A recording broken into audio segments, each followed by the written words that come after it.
Salut les hobbyistes, c'est Sly au montage et Vince à la pindouille pour Dungeon of Perdition Miniature Painting. Sur cet épisode, on va s'attaquer à la peinture de la cape moisie et défraîchie de nos Terminators de la Death Road. Donc pour rappel, c'est ce schéma final qu'on va essayer d'atteindre, le même schéma que sur ce champion plague marine. J'ai déjà travaillé la cape sur un des 3 modèles de Death Road Terminator, donc une cape bien défraîchie, bien abîmée et moisie. On va attaquer tout de suite la peinture de cette cape sur notre modèle que j'utilise pour le tuto, juste après le générique.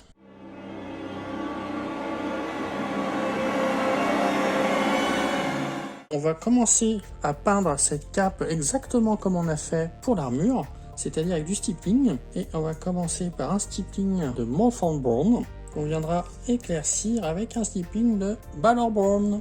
Je mets mon Mournfang Brown dans ma palette humide. Je crois que j'ai mis à peu près 50% d'eau. Pour le stippling, j'utilise ce genre de pinceau. Ça, c'est du Army Painter Masterclass Miniature Dry Brush. Donc, c'est pinceau pour brossage à sec à la base. Alors, qu'est-ce que ça donne?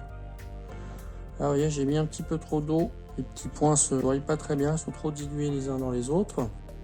Donc, je vais remettre un petit peu de Mournfang Brown. Et là, qu'est-ce que ça donne? Ouais, c'est un petit peu mieux. On distingue les points.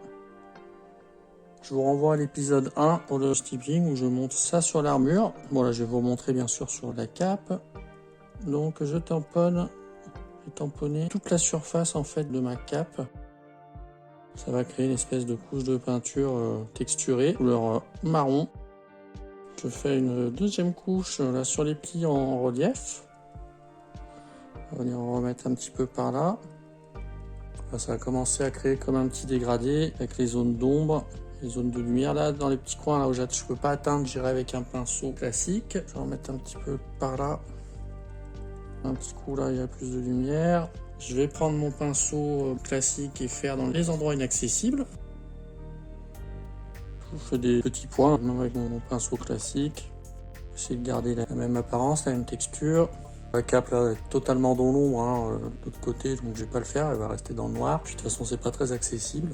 Voilà pour cette première couche de Mournfang Brown. Maintenant je vais recommencer avec le Balor Brown. J'ai mis du Balor Brown dans ma palette, même consistance que précédemment. Et puis on va refaire un peu de stippling. Cette fois-ci on va essayer de se concentrer sur les parties en relief, comme ça ici, ici, puis un petit peu par là. Donc je tapote. Puis par ici, là où ça doit prendre un peu de lumière quand même si c'est pas un peu moins en relief que le reste de la cape. Voilà, on commence à avoir déjà un design intéressant, ça ressemble déjà à du cuir. Le stippling donc apporte comme du relief, ça laisse un petit peu des craquelures ou des zones un petit peu plus foncées, ça fait penser à du vieux cuir. Je prends mon Balor Brown avec mon pinceau un peu plus classique et puis je vais venir commencer à faire un petit peu de lining comme ça. Des petits points, des petits traits pour texturer le cuir de ma cape. Maintenant que ça a séché, là, vous voyez, le Balor Brown a bien séché, donc on le voit un peu moins. Donc on va refaire une deuxième couche en stippling. Je vais reprendre mon pinceau, un brossage à sec, et je refais un passage sur les parties en relief. Il est un petit peu trop dilué mon Balor Brown. Je vais en remettre dans la palette, ça devrait être un peu mieux. Toujours sur les parties saillantes. On l'a dit ici aussi. On va peaufiner un petit peu en pinceau, laisser sécher et passer à l'étape suivante. Allez, donc on a laissé sécher cette première base de Mournfang Brown et de Balor Brown. On pourrait rester là pour des figurines de jeu. Mais on va aller un petit peu plus loin, on va aller déjà approfondir nos ombres. On va aller les retravailler, les redéfinir un petit peu. Et pour ça, je vais faire quelques glacis de Magos Purple. Je vais aller en mettre dans les ombres, porter du violet dans les ombres de notre marron. Ça va enrichir un petit peu la couleur de notre cape et apporter une teinte un petit peu organique. On rappelle que le cuir, c'est de la peau tannée. De la peau de quoi? Je ne sais pas. Peut-être de la peau humaine, c'est fort probable d'ailleurs. Je prends pur, c'est de la citadelle contraste, c'est déjà transparent, pas besoin de diluer plus. Et puis je vais venir le poser dans mes ombres comme ça directement. On va tirer comme ça la peinture. Ici on va considérer que c'est une zone également à l'ombre. Ici ça me paraît être une zone ombragée. apporte un petit peu un relief qu'on n'avait pas, hein. Celui-ci c'était plat, et avec la peinture on peut faire un genre de trompe-l'œil et puis apporter une ombre nouvelle pour un petit peu personnaliser, hein, votre peinture. Et ici on va continuer avec ça à l'ombre également. Donc il y a cette partie également qui est en creux. Peut-être on redessine notre cape. Ici j'en ai mis un petit peu trop, donc j'en enlève avec le pinceau après l'avoir essuyé. On va laisser sécher un petit peu et peut-être apporter un deuxième passage, un deuxième glacis comme ça de Magos Purple. Et notre premier passage de Magos Purple est sec. On va venir en faire un deuxième léger, histoire un petit peu de renforcer ces ombres. Peut-être un petit peu moins large que le premier passage. Je ressuis les reliefs de ma cape.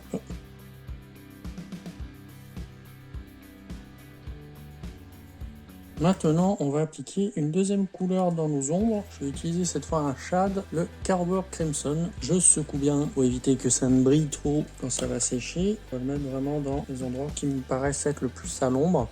Juste dessous, là, cette partie-là, j'en ai trop mis. J'essuie le pinceau et je viens le récupérer. Comme ça, c'est pas mal. On va venir en mettre également ici. Voilà, jusqu'à peu près par là. Voilà, je garde quand même mon Magos Purple plus bas. Je vais en mettre là peut-être.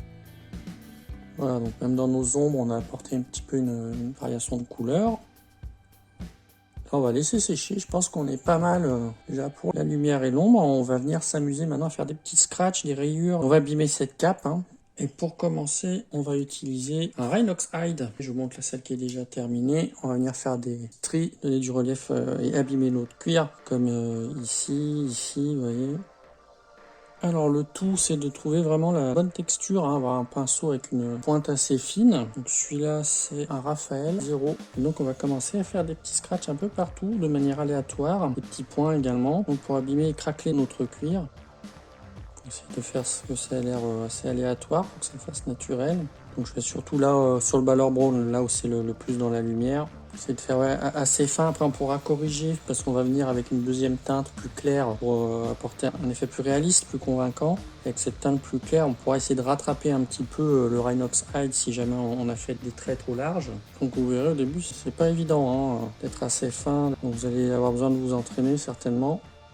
Maintenant, on va faire un passage sur les rebords inférieurs de nos stries avec du Morghast Bone. En fait, ça va faire comme un éclaircissement sur le rebord inférieur des rainures et donc apporter du relief et rendre plus réaliste, plus convaincant. Comme pour le Rhinox Hide, j'essaye de trouver la bonne dissolution sur mon Morghast Bone pour pouvoir faire des traits très fins. Donc comme je vous disais, je vais essayer de passer juste en dessous des stries qu'on a déjà fait, vraiment sur la partie inférieure, pour donner l'illusion d'optique, d'une craquelure ou d'une rainure dans le cuir.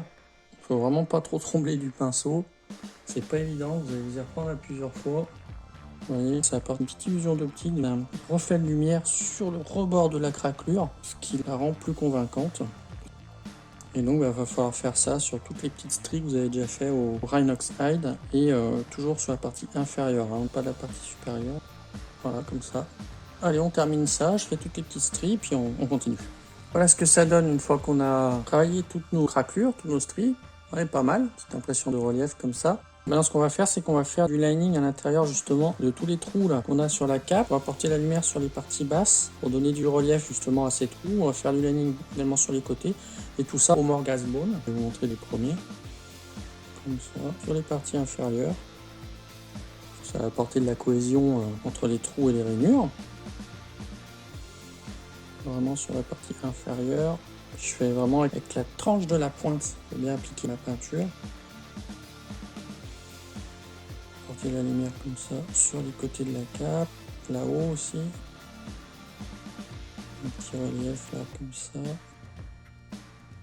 Ici, comme ça. Maintenant, je vais vous montrer sur la précédente. Si vous voyez, j'ai rajouté de la moisissure, hein. Donc, je vais vous montrer sur un petit coin la cape comment j'ai fait. Je vais commencer par de l'Elysian Green. Je vais diluer pas mal, hein, peut-être à 50%. Et donc on va faire des tout petits points avec cet Elysian Green pour apporter pareil un effet de texture, pour imiter un petit peu la moisissure. Hein. La moisissure c'est un genre de mousse. On va mettre un petit peu par exemple par là, entre l'ombre et la lumière là, je vais en mettre un petit peu, je vais faire des petits points.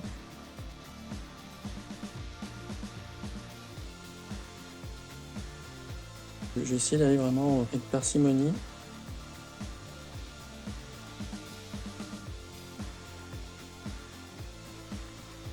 Voilà, on va pas trop en mettre, comme ça c'est pas mal. J'en ai mis beaucoup plus sur l'autre. On n'est pas obligé d'aller mettre le même dosage à chaque fois, on peut varier. Voilà, on va laisser sécher.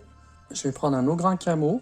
On va revenir sur les petits points de moisi qu'on a déjà fait. Sauf qu'on va revenir par-dessus, mais on va réduire la zone plus vers le haut. La couleur est un petit peu plus claire. Donc comme si on faisait un éclaircissement de la mousse vers le haut. Pareil, des petits points toujours.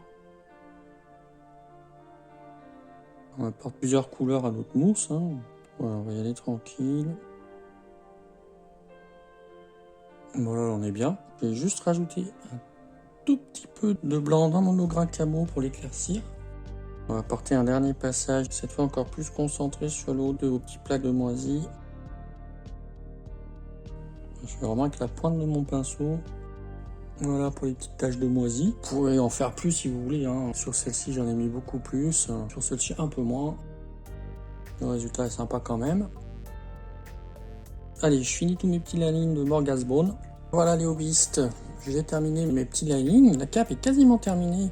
Juste un tout petit détail. On va se faire donc un petit glacis avec du Black Mirror Flesh contraste sur notre moisi. On va mettre juste autour. Essayez de pas mettre là où vous avez mis le plus clair, le plus blanc, pour pas trop l'assombrir.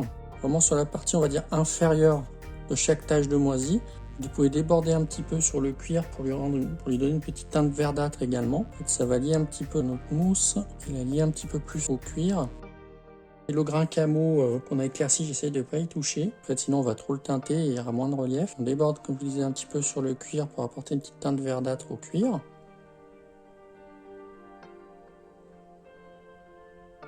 On peut reprendre un petit peu au-dessus de l'eau grain camo qu'on a épargné. Voilà, c'est terminé pour cette cape et pour cet épisode. Donc j'espère que ça vous plaît toujours. Si c'est le cas, évidemment, laissez-nous un gros pouce vers le haut. N'hésitez pas à vous abonner et à partager avec vos amis. Et on vous dit à bientôt pour le prochain épisode.